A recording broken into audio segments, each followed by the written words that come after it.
moving very fast. There's one thing for sure, a lot of jobs will be taken away because of the artificial intelligence, because of the robots.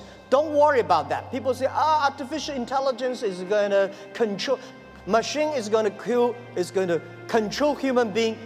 Trust me, human being will never be controlled by machines. We invented the trains and the cars. At that time, we all worry about these cars and trains, electricity. But finally, human being can control that. And I want to tell you that artificial intelligence is going to create a lot of new jobs. But the next 10 years, it's going to be trouble. And I want to say that manufacturing is not going to create a lot of jobs, because most of the manufacturing were produced by artificial intelligent robots. The service industry, tourism is going to create a lot of jobs. Service is going to create a lot of jobs. But when people don't have jobs, what are people going to do? So a lot of people worry, what are they going to do? I tell you, at that time, most of people will only work 4 hours a day and 3 days a week. But how can we surviving? I tell you, even if you work 4 hours a day, 3 days a week, you will still be very busy. My grandfather working 16 hours a day in the farm. He said, I'm very busy. We work 8 hours a day, 5 days a week. We think we are very busy. So I tell you, when you only work 4 hours a day, 3 days a week, you will be very busy. You will travel all around. You will always mobile. You will always on the car, because normally we only visit 30 cities in our life. 10, 20 years later, you will visit 300 cities in your life. So you're always on the way. When you're always on the way, you're always mobile. When you're all mobile, how can you stop globalization? It's impossible. People love to trade.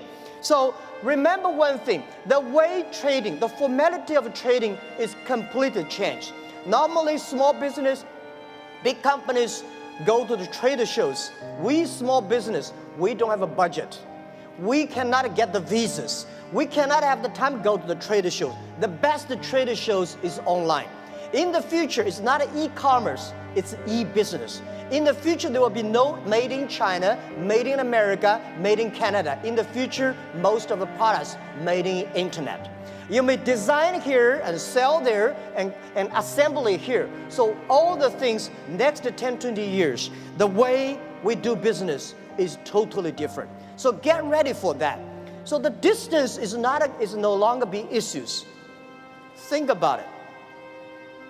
The questions we got 15 years ago when we do e-commerce in China, people say, how can you deliver things from Beijing to Shanghai in 5 days? How expensive? What's the cost of delivery? Today, we can deliver Beijing to Shanghai, like 3 or 4 hours. Within 24 hours, most of the cities in China will be covered. Most of big cities, half an hour will be covered. Our vision is that in next 10 years, most of the countries in the world will be 72 hours. So distance is no longer the issue. Sell things from Toronto to Chicago, there's no difference between Toronto to Chicago and Toronto to Shanghai. Everything will be delivered within 72 hours. Because of the new supply chains, things could be even more efficient. Things could be much more cost effective. So this is what we believe the future. This is what we believe internet, e-payment, logistic systems, data is going to change the whole world. A lot of jobs is losing, a lot of new jobs are coming up. And I want to tell you that for all these small business entrepreneurs, remember one thing, 80% of the small business in the future must be globalized. If you are not globalized company, you will never be able to survive easily. And if you do not using internet to globalize, not the necessary Alibaba.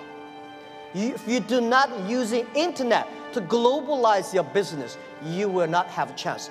If you do not know C2B, because last century manufacturing is about a B2C.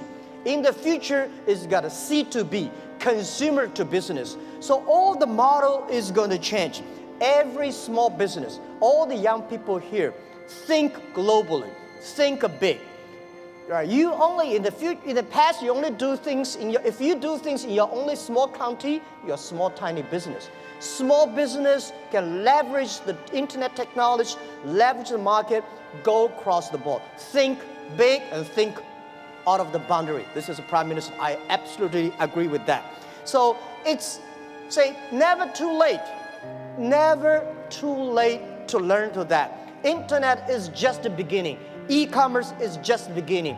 The good thing about the young people is that we always keep learning. One of the reasons people say, what's the secret of China grows so fast? One of the things that we Chinese learn very much in the past 30. We learn a lot about America. If you today go to New York, pick up 100 Americans on the street, how many of them can speak more than 10 Chinese words? Very few.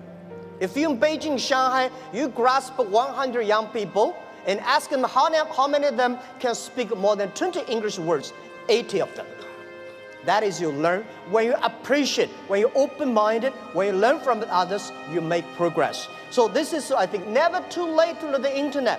Internet technology is just the beginning. People like me, I know nothing about technology.